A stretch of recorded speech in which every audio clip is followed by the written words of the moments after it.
Boruto is weak. ये कैसे हो सकता है कि गॉड ऑफ शिनोबी नारुतो के बेटे को चुनिन एग्जाम जीतने के लिए भी निंजा टूल की मदद लेनी पड़ती है। Boruto is not a shinobi, Boruto is nothing but a disappointment. ऐसा बहुत कुछ कहा लोगों ने बोरुटो के बारे में, और जितना दर्द पेन ने नारुतो को नहीं दिया था उससे ज्यादा दर्द दिया बोरुटो को। पर अब 3 साल बाद Boruto is a badass, Boruto is a menace, Boruto is the best new gen MC. Boruto ने कोड को, जो कि इसी की लेवल अपोनेंट था, उसको उसकी औकात दिखा दी। पर ऐसा क्या हुआ इन 3 सालों के अंदर जो कि बोरुटो उस अनोइंग चाइल्ड से बन गया द ग्रेटेस्ट शिनोबी? क्या हुआ उन 3 सालों में सास्के के साथ? क्या वो कोड के कब्जे में है या फिर वो मर चुका है? क्या काशिन कोजी है बोरुटो का नया सेंसे? इन सब सवाल होंगे आपके मन में, पर टेंशन मत लो, भाई आया है, बता के जाएगा। तो आइए शुरू करते हैं और बात करते हैं how Sasuke and Kashin Koji made Boruto the greatest shinobi. Ada की ओमनिपोटेंस की वजह से कवाकी और बोरुटो की लाइफ एक्सचेंज हो गई थी, और बोरुटो होकागे के बेटे से बन गया था एक रोग निंजा, एक ट्रेटर जिसने लॉर्ड 7 नारुतो का मर्डर किया है। पर इस मोमेंट में पहली बार इस मांगा में बोरुटो मुझे इंस्पायर करता है, क्योंकि जिस मोमेंट में वो अपना सब कुछ हार जाता है उसमें भी वो अपनी विल ऑफ फायर को जगाए रखता है और हार नहीं मानता। उसकी मेंटालिटी देख के तो मोमोशिकी भी शॉक में पड़ जाता है। और इस मोमेंट में हम सभी की तरह किशिमोतो को भी दिखती है बोरुटो के अंदर नारुतो की झलक, और यहाँ से शुरू होता है बोरुटो के असली पावर अप का सफर। क्योंकि याद रखिएगा, to acquire great power you need a greater mentality. Boruto 2 blue vortex chapter 2 में हमने देखा था जब बोरुटो कोड से कहता है कि तुम अगर अपने सारे क्लॉक ड्राइव्स को विड्रॉ कर लेते हो तो मैं तुम्हें जिंदा छोड़ दूंगा। यहाँ पे कोड एक बहुत ही पेक्यूलियर चीज बोलता है। वो कहता है कि तुम भूल गए हो 2 साल पहले तुम कितने हेल्पलेस थे मेरे आगे और कैसे भाग गए थे लड़ाई छोड़ के। यहाँ पे आप नोटिस कीजिए, क्योंकि हमें पता है टाइम स्किप 3 साल का था, इसका मतलब ये है कि टाइम स्किप के 1 साल बाद कोड और बोरुटो की लड़ाई हुई थी, और उसमें कोड को ऐसा लगा कि बोरुटो लड़ाई छोड़ के भाग गया था। कोड फिर बोरुटो को 2 साल तक ढूंढता है, पर उसके ना मिलने पर कर देता है कोनोहा पे अटैक। पर आपका यहाँ पे एक सवाल आएगा कि सास्के कहाँ पे है, तो आप नोटिस कीजिए चैप्टर 2 में ही हमें एक क्लॉक ग्राइम देखने को मिलता है जिसके पास होती है रेनेगन, और बाकी रेनेगन किसी के पास नहीं होती है। और आपको याद होगा कि अभी एग्जिस्टिंग नारुतो बोरुटो यूनिवर्स के अंदर सिर्फ एक ही बंदे के पास रेनेगन है, जो कि है सास्के। पर ये रेनेगन कोड के पास क्या कर रही है? तो अगर आपको याद होगा, कोड बोरुटो को बोलता है कि क्या तुम भूल गए हो 2 साल पहले तुम कैसे भाग गए थे लड़ाई छोड़ के? तो इसका मतलब ये है कि जो कोड की ये राइट आई पे स्कार है ये बोरुटो ने नहीं दिया है। तो कौन लड़ा था वो कोड से? हाँ, कोड से लड़ा था सास्के, जिसने उसकी राइट आई पे ये स्कार दिया है। और क्योंकि इस क्लॉक राइम के पास रेनेगन है और सास्के अभी अराउंड नहीं है, तो हम ये बोल सकते हैं कि सास्के ही है ये क्लॉक राइम। इसके मैं आपको 2 ऐसा एविडेंस दूंगा कि आपको यकीन हो जाएगा कि सास्के ही है ये क्लॉक राइम। पहला, अगर आप ध्यान से देखेंगे तो इस क्लॉक राइम के उसी साइड पे रेनेगन है जिस साइड पे सास्के की थी, लेफ्ट साइड में। दूसरा और सबसे बड़ा एविडेंस इस बात का ये है कि आप याद कीजिए 4th ग्रेट निंजा वॉर के अंदर टेंटेल्स की जो फ्लैश बींग्स थे, इन्होंने शिनोबी अलायंस पर अटैक कर दिया था। ये कुछ नहीं थे, सिर्फ एक माइंडलेस चाकरा के बंडल थे जिनका खुद का कोई दिमाग नहीं था। तो क्या ये बेस्ट तरीका था अटैक करने का? नहीं।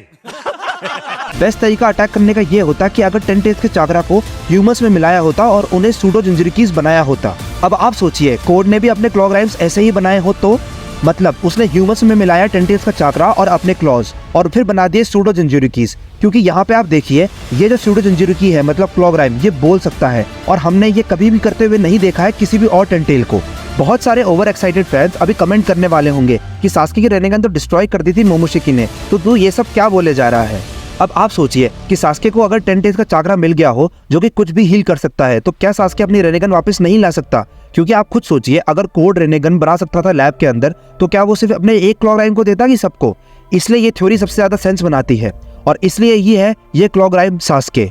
टाइम स्किप के चैप्टर्स देख के हम ये चीज तो कंफर्म कर सकते हैं कि जो बोरुटो की तलवार है वो सास्के की ही है। पर अगर आप कलर्ड पेजेस पे जाएंगे तो जो बोरुटो का केप है उसका कलर अंदर से रेड है, जो कि सास्के का नहीं है, वो है काशिन कोजी का। और इसका एक बहुत बड़ा फोरशैडो नारुतो में पहले ही किया जा चुका है। अगर आपको याद होगा, नारुतो को टाइम स्किप से पहले एक ऐसे सेंसे ने ट्रेन किया था जिसकी एक आंख में शरिंगन थी, और टाइम स्किप के अंदर एक टोड सेज ने। वैसे ही बोरुटो को टाइम स्किप से पहले एक ऐसे सेंसर ने ट्रेन किया है जिसकी एक आंख में शरिंगन है, और टाइम स्किप के अंदर एक ऐसा सेंसर ट्रेन करेगा जो होगा टोड सेज। पर अब आप पूछेंगे कि कैसे बना काशिन कोजी एक टोड सेज, और कैसे सीखा उसने सेज jutsu? क्योंकि पूरी सीरीज में हमें कहीं नहीं दिखाया गया है कि वो माउंट म्योबू को गया हो ट्रेन करने के लिए। और ऐसा तो होगा नहीं कि माँ और पा जिराय के क्लोन को देख के इमोशनल हो जाएंगे और उसे बिना कुछ पूछे सेज jutsu सिखा देंगे।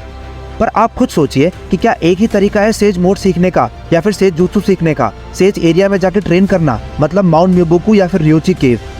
नहीं, इसका सबसे बड़ा एग्जाम्पल है मित्सुकी जो कि सेज मोड यूज कर सकता है और जो कि ओरोचिमारू का क्लोन है, पर हमने इस पूरी सीरीज में उसे कहीं नहीं देखा कि वो र्यूची केव गया हो और सेज मोड सीख के आया हो। और हमें पता है कि जो ओरोचिमारू है वो एक बहुत बड़ा एक्सपर्ट है सेंजुत्सु चाकरा को पुल करने के अंदर। तो इसका मतलब ये है कि अगर आप एक ऐसे आदमी के क्लोन है जो कि सेज मोड यूज कर सकता है तो आप भी सेज मोड यूज कर सकते हैं। पर अगर काशिन कोजी माउंट मेबू को गया ही नहीं ट्रेन करने के लिए और उसने कोई कॉन्ट्रैक्ट्स नहीं बनाए फ्रॉग्स के साथ, तो ये कौन से फ्रॉग्स हैं जो उसके पास है और ये कहाँ से आए? ये आए उसके पास अमादो की मदद से। मैं समझाता हूँ, नोटिस कीजिए, जो कि काशिन कोजी के फ्रॉग्स है और माउंट मेबुकू वाले फ्रॉग्स है उनमें एक बहुत बड़ा डिफरेंसेस है। आप देखेंगे सबसे पहला डिफरेंस तो ये है कि जो काशिन कोजी के फ्रॉग्स है वो ज्यादा बोलते नहीं है। दूसरा और सबसे बड़ा हिंट ये है कि इशिकी और काशिन कोजी की लड़ाई में इशिकी श्रिंक कर देता है काशिन कोजी के फ्रॉग को, और हमें पता है कि इशिकी अपने अलावा नॉन लिविंग मैटर को ही श्रिंक कर सकता है। तो इसका मतलब ये है कि वो जो फ्रॉग है वो नॉन लिविंग था, मतलब वो माउंट मेबुकू का नहीं हो सकता। और ये फ्रॉग है अमादो के बनाए हुए, क्योंकि अमादो जब बना रहा था टोड सेज तो वो उसके लिए टोड्स तो बनाएगा ही सही। इसी लड़ाई में एक और वाकया हुआ था जिससे हम कह सकते हैं कि काशिन कोजी के फ्रॉग्स अमादो के बनाए हुए हैं और वो माउंट मेबुकू के नहीं है। ये मैं आपको हिंट दे रहा हूँ, अगर आपको पता है तो मुझे कमेंट से बताइएगा। यहाँ तक कि अगर आप गौर करेंगे टू ब्लू वोर्टेक्स एक्ट 3 में बोरुटो ने जो फ्रॉग्स यूज किए हैं वो सेम फ्रॉग है जो कि काशिन कोजी ने यूज किया था कवाकी पे स्पाई करने के लिए एपिसोड 196 पे। अगर आप ध्यान से देखेंगे तो उसका मार्क भी सेम है। और जिस तरीके से बोरुटो ने उन दो फ्रॉग्स को यूज किया था वॉकी टॉकी की तरह इंफॉर्मेशन गैदर करने के लिए, ऐसा आज तक नारुतो में कभी नहीं किया गया है माउंट मेबुकू के फ्रॉग्स के साथ। इससे हम दो चीज कह सकते हैं कि जो फ्रॉग्स है वो काशिन कोजी के हैं और अमादो के बनाए हुए हैं, और दूसरी चीज काशिन कोजी ही है बोरुटो का सेंसे। पर काशिन कोजी क्यों बनेगा बोरुटो का सेंसे? हाँ, हम ये कह सकते हैं कि जिराया ने नारुतो को ट्रेन किया था तो काशिन कोजी भी बोरुटो को ट्रेन करेगा। और कोई यूट्यूबर होता तो वो यहाँ पे वीडियो एंड कर देता, पर भाई आया है समझा के जाएगा। स्टोरी हमेशा वो नहीं होती जो हम चाहते हैं, स्टोरी वो होती है जिसमें सबसे ज्यादा लॉजिक बने। काशिन कोजी का सिर्फ एक ही मकसद था, इशिकी को हराना, पर जब वो इशिकी के आमने सामने आता है लास्ट में, उसे समझ में आता है कि उसका पर्पस ये नहीं है, और अमादो जिसने उस पर इतना विश्वास किया था वो भी उसका विश्वास तोड़ देता है। हम ये समझ सकते हैं कि इस मोमेंट के अंदर वो अपने लोएस्ट मोमेंट पे है और यहाँ वो अनलॉक करता है जिराया की कुछ लिटेड मेमोरीज, और उसे वो समझ में आता है कि उसका पर्पस ये है कि उसे वो ब्लू आइड बॉय को एक बहुत तगड़ा शिनोबी बनाना है और एक चेंज लाना है। इसलिए कहा गया है कि जो काशिन कोजी है वो स्टार ऑफ चेंज है और बोरुटो है स्टार ऑफ होप। और अगर आपको याद होगा जब बोरुटो कहता है you don't know about the true horror of 10 tails, तो 10 टेल्स के हॉरर को सबसे ज्यादा अच्छे से जानता है काशिन कोजी, क्योंकि वो कारा डायमेंशन में रह चुका है और उसको ओत्सुत्सुकीज के बारे में सबसे ज्यादा पता है। अब मैं बताता हूँ इन ऑर्डर कि 3 सालों की टाइम स्किप में क्या क्या हुआ। पहले साल के अंदर सास्के और बोरुटो भाग रहे हैं कोर्ट से, और उस एक साल के अंदर सास्के बताता है बोरुटो को कि तुम्हें एक ऐसा jutsu सीखना होगा जो कि ओत्सुत्सुकीज के अगेंस्ट इफेक्टिव हो, जैसा कि मेरा किरिन jutsu जो कि नेचर को यूज करता है, जिसमें मैं फायर रिलीज का यूज करता हूँ और अपने ऊपर एक लाइटनिंग क्लाउड बनाता हूँ और उस लाइटनिंग को डायरेक्ट करता हूँ अपने अपोनेंट पे। और क्योंकि मैं नेचुरल लाइटनिंग यूज करता हूँ तो इसको कार्मा सील अब्सॉर्ब नहीं कर सकती और ये ओत्सुत्सुकीज के अगेंस्ट बहुत ज्यादा इफेक्टिव है। तो तुम्हें भी एक ऐसा नेचर रिलीज सीखना होगा। और एक साल बाद जब कोर्ट ढूंढ लेता है सास्के और बोरुटो को, उनके बीच में एक बहुत घमासान लड़ाई हो जाती है, पर तभी वहाँ पे बचाने आ जाता है उन्हें काशिन कोजी। पर फिर सास्के को समझ में आ जाता है कि तीनों वहाँ से बच के नहीं निकल सकते, तो सास्के बोरुटो से बोलता है कि तुम एक शिनोबी हो, तुम्हें अपने घर को अपने विलेज को बचाना है, तो तुम जाओ ट्रेन करो, स्ट्रॉन्ग बनो और बचाओ विलेज को ओत्सुत्सुकीज से। सास्के अपनी सोर्ड दे देता है बोरुटो को, तभी वहाँ से ले जाता है काशिन कोजी बोरुटो को और सास्के को कैप्चर कर लेता है कोड। और फिर काशिन कोजी ले जाता है बोरुटो को अलग अलग डायमेंशंस में जहाँ पे उसे कोड नहीं ढूंढ पाए, और उसे बताता है 10 टेल्स और ओत्सुत्सुकीज को कैसे हराना है उसके बारे में। यहाँ वो उसको वो जुत्सु कंप्लीट करने में मदद भी करता है, जो कि उसको रासेनगन को मिलाता है नेचर एनर्जी या फिर प्लैनेट से और उसको इफेक्टिव बनाता है ओत्सुत्सुकीज के अगेंस्ट। और ऐसे सास्के और काशिन कोजी दोनों बोरुटो के दोनों ही सेंसे ने मदद करी रासेनगन उजुई को बनाने में।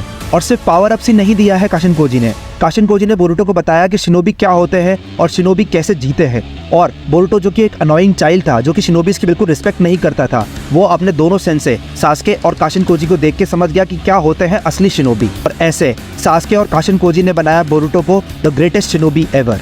और अब आ गया है बोरुटो वापस, he is back with a vengeance. और अब वो क्या क्या करेगा आगे देखते रहिए इसी चैनल पे। तो चैनल को करें सब्सक्राइब और नोटी बेल को करें हिट।